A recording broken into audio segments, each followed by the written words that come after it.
it got to a point that I really had an awful lot of posters, and what drew me into the posters, similar to what drew me into the comics, was the artwork. And some of the poster artwork, certainly associated with if you were a comic collector, it is really incredible. And I suppose it was the artwork that initially drew me into the posters. And in a natural progression, my interest in posters overtook my interest in comics. Hi, I'm Mark Hochman, and I'm the specialist in posters and music for Propstore. My poster collecting really started with what I was collecting before, and that was comics. I really had a huge collection of Batman, Spider-Man, X-Men, all the normal run-of-the-mill American comics.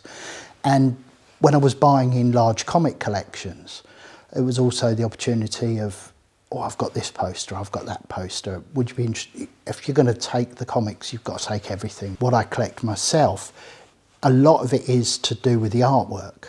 I mean, I love a Breakfast at Tiffany's as much as I love a Thunderbirds A Go, and you couldn't get two totally different film genres.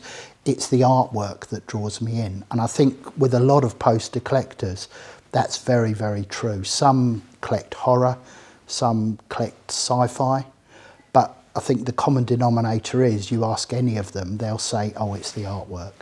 Probably the one that I've had myself and poster that I've most associated with in terms of a story, and it put me on the map, was certainly with my own website, is I became a specialist in pulp fiction, the Lucky Strike examples, because there were so many fakes of the poster going around at the time because it was such a valuable poster. I don't know if you know the story, but it was first printed with a packet of Lucky Strike cigarettes on the bed with Uma Thurman. Of course, Tarantino and his marketing people didn't get the permission for Lucky Strikes to use the cigarette packet, so they went ahead and printed the posters. Lucky Strike sued, poster was recalled. Overnight it became a very, very valuable poster with few examples out there.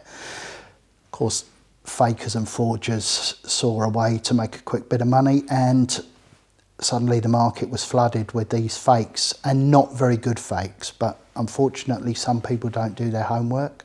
So actually the BBC asked me to do a review and an interview on it, and yeah, that was it. That's probably my most interesting poster story. Right now I would see a really, really big trend in the 1980s.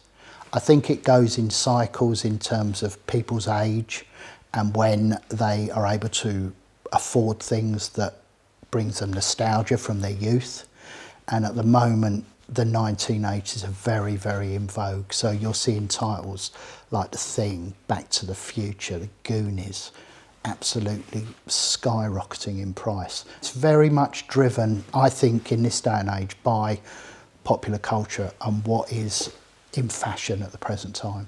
Collectors can stay up to date in terms of what auctions Propstore are having for posters by registering on propstore.com, the website.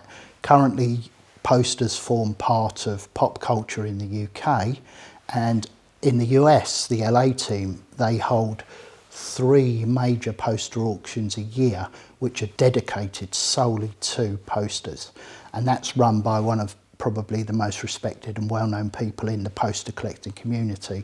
It's a guy called Gray Smith.